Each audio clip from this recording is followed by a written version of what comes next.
What is going on, everybody? Welcome back to another weekly roster update show here on That Franchise Guy. I do appreciate your patience on this one. Took a little longer this week, a bit of a busier week for me, but we have it here, and without further ado, let's get into it here with our stars of the week. We have 3 stars, 2 of which off the same team, kind of doing the same thing together. Joey Bosa and Melvin Ingram absolutely shredding it. Probably the best edge rush duo in the entire league right now. We get to see these guys go against Tom Brady this week, and I'm not counting the Chargers out yet. I know I kind of have a soft spot for this Chargers team because I think they have so much talent. I think they're actually like a top 5 roster in the NFL, just can't seem to put it together. But these two are a big reason the Chargers have put up 3 straight wins and are starting to look like a playoff team, even if they are so far out in the standings. And then the other star, we got to talk about Carson Wentz. And, you know, he only goes up 1 this week, but we got to talk about him because the Wentz wagon is completely full. Everyone is all over Carson Wentz right now. He's the league MVP. Luckily, I bought my seat very early. I was pretty much preaching this entire summer that Carson Wentz is going to make a lot of people look pretty dumb. I thought he would actually emerge as a top 5 quarterback by the end of this year, and he is definitely exceeding those expectations. So he goes up +1. Right now he's tied for me in these rankings with Phillip Rivers and Ben Roethlisberger for the 6th best quarterback in football. Probably going to continue to rise as he shows more and more, continues to grow every week. He's only in his 2nd year, which is the scary thing. But it's no secret here on this channel that I am a huge Carson Wentz fan. And then let's flip over to the other side here, the dud of the week. And we actually had more fallers this week than usual.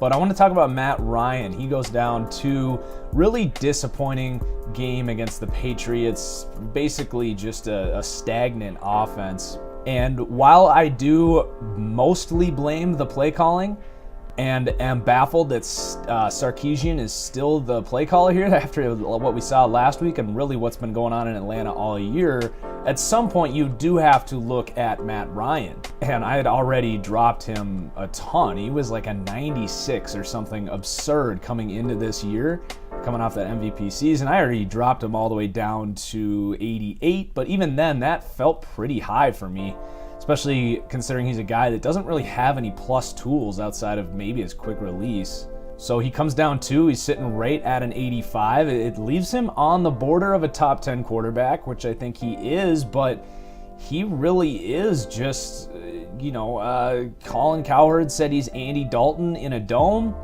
And I actually definitely side with him on that. It might be a little extreme. Andy Dalton's not as good as Matt Ryan. He's not as decisive and certainly doesn't have the anticipation that Matt Ryan can show at times. But he doesn't have a cannon arm, and he will miss throws. We definitely have seen it even last year. We saw it last week on a big 4th down. They decided to throw a streak to Mohamed Sanu, and Matt Ryan overthrew him by 3 or 4 yards. So Matt Ryan is not an elite quarterback. I didn't think he was last year, and he certainly isn't now. I would be curious, though, to see what you guys think in the comments of this rating right here. So let's run through the rest of the risers of the week here. It's a pretty decent update this week. Not quite back to being as big as the first few weeks, but bigger than last week for sure.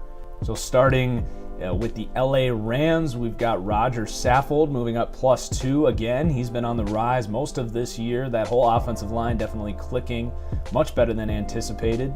Moving on to another offensive lineman for the Panthers. Their right tackle, Darrell Williams, actually playing at a pretty high level this year. And he's come up in the past updates, but he comes up +2 again this week, so he's a 74 now. For the Bears, now there's Eddie Jackson, who was the Defensive Player of the Week. And while he rises here, I do want to pump the brakes a little bit because 2 of his touchdowns, his only 2 touchdowns, were on incredibly easy plays for him. If you go back and rewatch them, the fumble, he just had to pick it up and run with it after it had been basically passed between every other player on the field. It just kind of was sitting there for him to pick it up and run. And then on the interception, it was popped straight up into the air, and he was able to just run under it like a punt and just take off. But he is starting and playing at a starting caliber level, so he does come up +2. He started at, I think, 69 this year, so he's definitely having a solid rookie year and continuing the trend of Alabama safeties producing at the NFL level. So everyone get yourself an Alabama safety. But he isn't really doing anything truly special. That's all I really want to add on Eddie Jackson there. But this whole Bears defense is actually getting a big look this week. And I had kind of built this Bears defense up in the preseason, but haven't totally paid that close attention to him this year. So I really dug into it this week. So Adrian Amos, he's going to get a +2 here. He's having a great year, kind of coming into his own as the strong safety here for the Bears. And then another defensive back, Kyle Fuller, has actually really caught my attention, especially these last 2 weeks, because he recaptured the starting job from Marcus Cooper here. That much is just obvious at this point, but he's playing pretty well, and he was a Rookie of the Year candidate. I don't know if he won it, I can't say I remember, but has really been fighting injuries since. So when he's healthy, I think Kyle Fuller is a damn good corner, and if he stays healthy and continues to play like this, it's almost a sure thing that he's going to continue to rise. I would not be surprised at all if 4 weeks from now he's sitting there in the 80s, low 80s range. So moving on from the Bears here, who are actually putting together a pretty nice year. We'll see if my prediction of them finishing ahead of the Lions in that division holds up or not. But then for the Steelers, who have been playing outstanding on defense, which is kind of terrifying considering their offensive firepower. But Tyson Alualu, he had been pretty low here, and he's just kind of making plays as a rotational guy. Actually starting right now because I believe Stephon Tuitt has yet to get back out there. But Tyson Alualu, former first-round pick, definitely seems to have found a scheme that works for his skill set, and he's playing at a pretty decent level. So he goes up +2 this week. Kyle Fuller, by the way, went up +2 last week as well. This week, I should say. And then let's head over to Jacksonville, who had a big week. This roster is much different than the last week's update. Obviously, you'll see they got the Marcel Darius trade in there, but we had a player created here, a receiver that's getting on the field. Nothing too crazy here, but Keelan Cole, just wanted to note that. We create him at a 67 overall. And then we got some members of this defense going up. So Calais Campbell went up in week 1, and he is just a monster this year. Probably the defensive player of the year right now. I think he already has like 11.5 sacks. And it's pretty nuts. I mean, he was, I think, if we can say officially, underused in Arizona as a 3 technique, because he's playing the Michael Bennett role in this defense and dominating at it. And just a massive signing. This signing just kind of changing the landscape of this whole team. And I was really low on the Jags coming into this year, and that number one reason was that they didn't have a pass rush. They didn't have a pass rush last year, in my opinion, from what I saw in film. But Calais Campbell has made me look awful on that. I did not think that he was going to be potentially a 20-sack guy. I don't think anyone did. So that is just totally changing things. So he comes up here this week, +2, into the superstar range, if you remember my tiering system. And then Sheldon Day, probably not going to see too much more movement here with Marcel Darius coming in, but he has been playing all right, so he goes up +1 this week. And then the last guy here is going to be Telvin Smith, getting a +2 and got a massive contract this week. Love Telvin Smith. I just love linebackers like him. And he has definitely evolved from being sort of a speedy, run-around, make impressive tackles guy to an actual, instinctive, smart linebacker who plays smart in zones, and he is just kind of evolving into this superstar really on defense. And then speaking of superstar defenders, how about Marshawn Lattimore? Just continues to impress, gonna keep climbing this year as he continues to grow, but really having a great year, really helping that Saints defense be enough really just to contend in that division, and they are now the favorites to win that division, and in big thanks to Marshawn Lattimore. For the Packers, a rough time to be a Packer fan out there, but they do have some diamond in the rough here with Kenny Clark, who has been really dominant the last 2 weeks. blocked a field goal last week, and he's been the full-time starter this year. And frankly, on tape, there's not a huge difference between what Kenny Clark is doing and what Mike Daniels can do, which is really impressive considering how good Mike Daniels is. But both these guys up front are really good for this defense. But it is a shame that this team doesn't have any linebackers to step up behind what these two guys can open up. Just imagine if they had a guy like Telvin Smith with the space that Kenny Clark and Mike Daniels open up for the rest of this defense. But Kenny Clark, I believe, is the highest rated defensive end on PFF in the last 2 weeks. And he is extremely young. He's in his second year, but he's only 21 years old. So let's stick with the defensive linemen here, and it's the Dolphins. We got some movement, and a little spoiler here on up to the fallers, but Jordan Phillips has completely fallen off. He flashed a lot last year as the starting D tackle here, but loses his job, which is enough to lower him quite a bit. He goes down 6 this week, so the biggest faller this week. And stepping up in his place is Davin Godchaux, who hasn't been phenomenal by any means, but definitely the starter here and playing all right. And then heading back to San Diego, playing behind those stars of the week, we got some movement with these corners. Trevor Williams going up again, and then Desmond King. So both these guys go up +1. And Desmond King, I mean, what more of a surefire draft pick than Desmond King to be a solid slot corner in the NFL? And he's just instinctive and is going to play the run well, is good enough in coverage. He's not fast enough to run with guys down the field, but just the perfect fit here. And, you know, the ceiling on like a nickel corner is like a 76, 77 overall.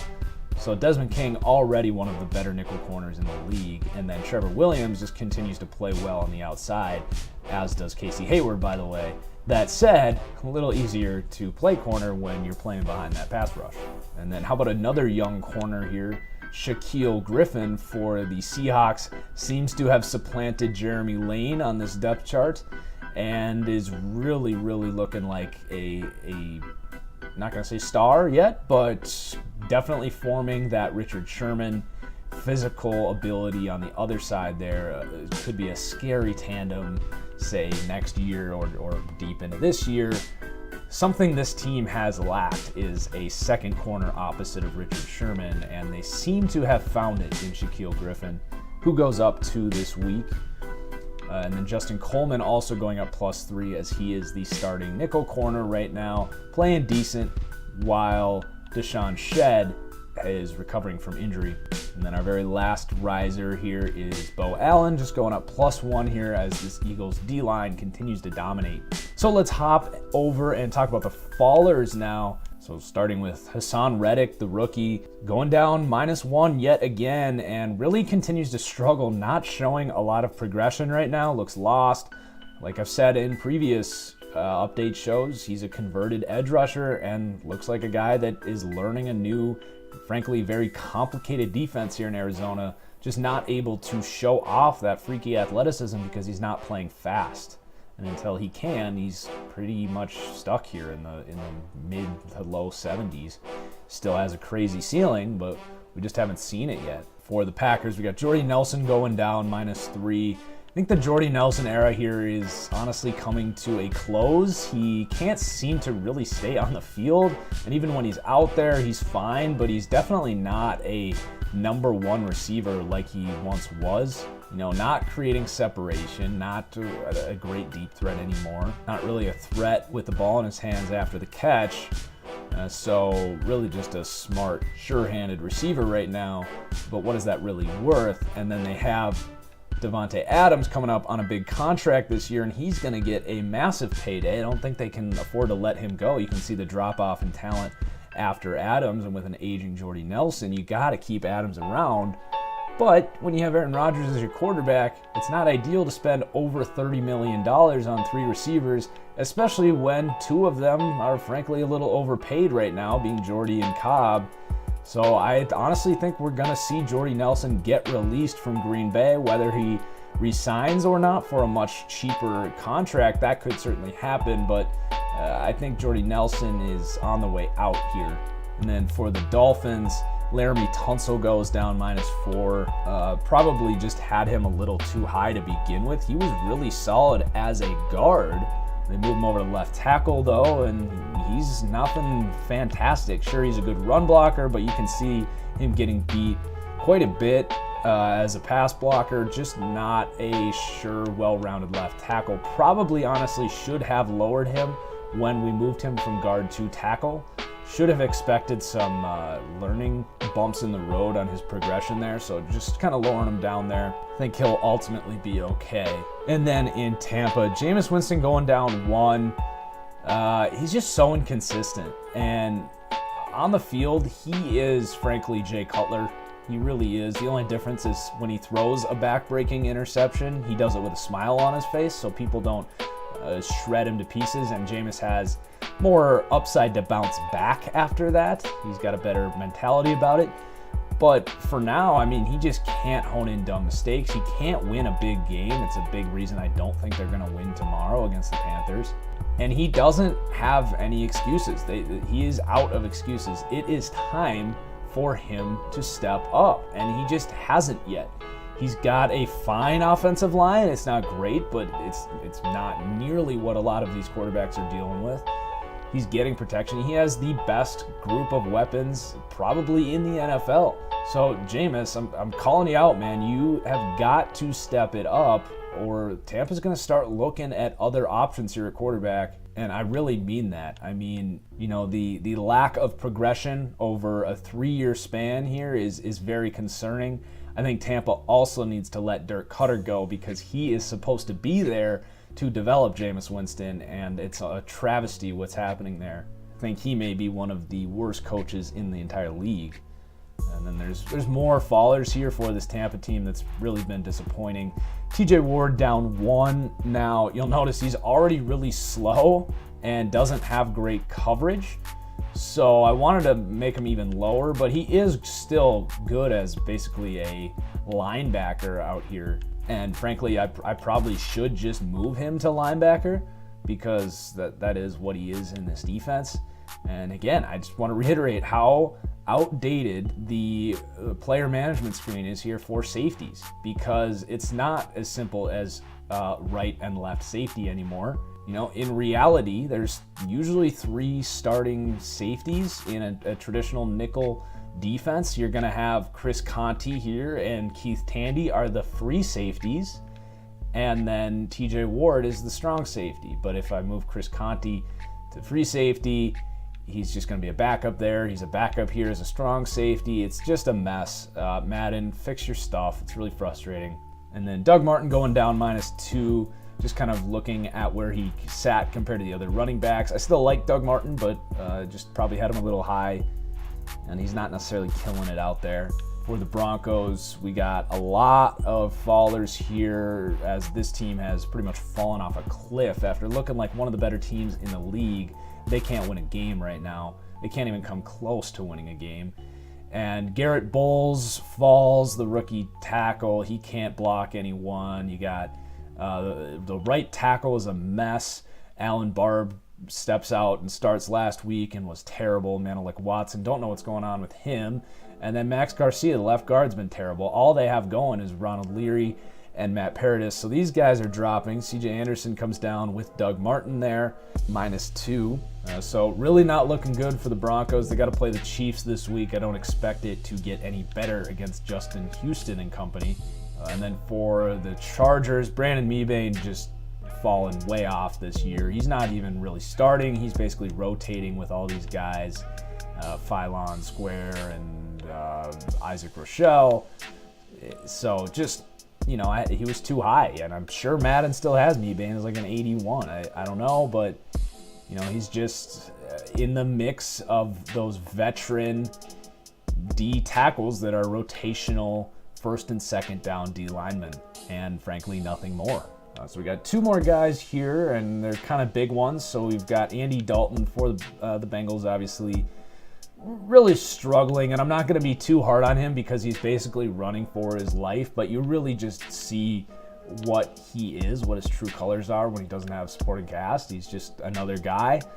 If I'm Cincinnati, I'm firing Marvin Lewis, I'm letting Andy Dalton go, and I'm starting over. You got some young talent. You know, hopefully John Ross can eventually get healthy and you grow Carl Lawson as a pass rusher. You got a good young corner in William Jackson. You've got pieces to grow, but it's time for a reality check in Cincinnati. This is going to be the second year in a row they don't make the playoffs. I really do think you got to move on. And then our last guy here this week fallen is Marshawn Lynch. And nothing huge, really. I mean, this probably could have been done 5 or 6 weeks ago. I just frankly had him too high. You see a lot of running backs falling this week. I was just kind of reading the scale of what I have here. And Marshawn Lynch moving down -4 from 86 to an 82. He's been fine, but he's not a star. He's a power back with good vision and pretty quick feet for a guy his size, but he's not contributing in the receiving games, getting thrown out of games. He's not really helping them win, so maybe he comes on as the season goes on if Oakland starts winning and he can creep back up, but until we see it, he's just a good, solid running back and nothing more. So that is the whole update this week. Let me know your thoughts, everyone. Give the video a like if you enjoyed. Cheers, everyone. We'll see you next time.